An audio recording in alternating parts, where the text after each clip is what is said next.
السلام علیکم ورحمۃ اللہ وبرکاتہ۔ اللہ تعالیٰ آپ لوگوں کو اپنے حفظ و امان میں رکھے۔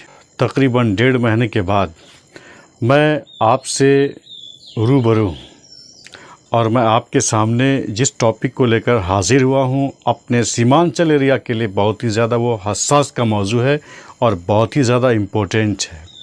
وہ یہ ہے کہ پسماندہ رہیں گے، آپ کا بچہ اسکول نہ جا سکے، آپ کی بہنیں وقت پر دوا نہ لے سکے، آپ کو روزگار اور نوکریاں نہ ملیں، پھر بھی آپ سے کہا جائے کہ سب ٹھیک ہے، تو کیسے سب ٹھیک ہے؟ کوئی تو ہے جو آپ کو ترقی کرنے سے روک رہا ہے، کسی کی پلاننگ تو ہے، کسی کا منصوبہ تو ہے جو آپ کو ترقی کرتے ہوئے دیکھنا نہیں چاہتا۔ آخر ہم ہی کیوں پسماندہ رہیں؟ سیمانچل کے لوگ ہی کیوں بیکورڈ رہے ہیں؟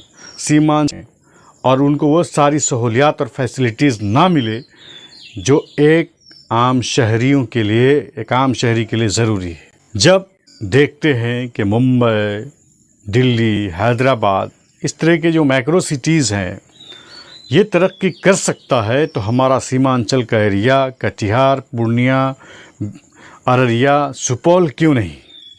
یہ بھی ترقی کر سکتا ہے، لیکن کوئی تو ہے جو آپ کو اوپر جانے سے روک رہا ہے اور آپ کو ترقی کرنے سے روک رہا ہے، آپ کو وہ پسماندہ ہی دیکھنا چاہتا ہے۔ کیوں؟ ذرا غور کیجئے، آپ دیکھیے آزادی کے 75 سال گزر گئے، لیکن آپ کا ٹاؤن، آپ کا شہر، آپ کا گاؤں، آپ کا ولیج وہیں پر کھڑا ہے جہاں پر انگریز چھوڑ کے گئے تھے۔ کوئی سہولیات میسر نہیں ہے، پینے کا صاف پانی کا انتظام نہیں ہے، صحت کے لیے کوئی اچھا بندوبست نہیں ہے، تعلیم حاصل کرنے کے لیے کوئی بہتر اسکول نہیں ہے۔ لوگ دور دراز کا سفر کرتے ہیں اور اپنی تعلیمی تشنگی کو بجھانے کے لیے سالوں سال وہاں پر رہتے ہیں۔ ایسا ہوتا کیوں ہے؟ کیونکہ یہ پلاننگ کے تحت ہو رہا ہے، لیکن یہ آپ کا حق ہے، ہمارا حق ہے، ہماری نسلوں کا حق ہے کہ وہ اوپر جائے، وہ بھی ترقی کرے۔ کوئی چاہتا ہے کہ آپ پڑھ نہ سکیں، آپ جاہلی، الٹریٹ، اگنورنٹ ہی بن کے رہیں تاکہ آپ سوال نہ کر سکیں، آپ مجبور بن کے رہیں تاکہ آپ کچھ مطالبہ نہ کر سکیں۔ اور ہوتا کیا ہے کہ آپ ذات، فرقوں میں آپ کو تقسیم کیا جاتا ہے اور آپ اس میں بزی ہو جاتے ہیں، آپ کو مجبور و بے بس رکھا جاتا ہے۔ یہ ساری چیزیں ہیں، لیکن اب وقت ہے کیا ہے؟ آپ کو اٹھنے کا، بیدار ہونے کا۔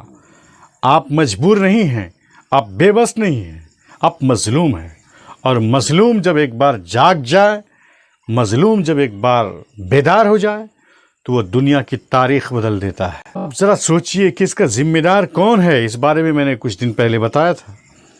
کون ہے ذمہ دار؟ وہ نیتا جو آپ سے ووٹ لے کر آپ کا کام نہیں کرتا، وہ افسر جو فائلوں کو لے کر صرف گھماتا رہتا ہے لیکن ہاسپٹل نہیں بناتا، یا ہم اور آپ ذمہ دار ہیں جس کو میں نے بتایا کہ ہم کاسٹ میں، ذات میں، ذات پات میں اور اس طریقے سے دیگر فرقوں اور گروپ میں تقسیم ہیں، تاکہ آپ اصل ایشوز سے آپ کا دھیان ہٹ جائے اور آپ کو تقسیم اسی میں لوگ نیتا اور جو لیڈران ہیں کرتے رہیں اور اپنا ووٹ بینک کے طور پر آپ کو استعمال کرتے رہیں۔ پھر میں وہی کہوں گا، اگر آپ کو شعور بیدار رکھنا ہے، اگر آپ کو اپنا احساس کو جگانا ہے، آپ ہمارے ساتھ اسی channel true and reality true کے ساتھ جڑے رہیے، اور ہمارا جو چینل یہ ہے آپ اس کو سبسکرائب کیجئے، لائک کیجئے، شیئر کیجئے اور بیل آئیکن کو لازماً پریس کریے، کیونکہ انسان کا شعور بیدار ہونا ضروری ہے۔ اور جب شعور بیدار ہو جائے اور جب انسان کو سینس آ جائے تو پھر قوموں کی اور اپنے معاشرے کی اور اپنے سماج کی تاریخ کو بدلنے میں وہ کامیاب کسی حد تک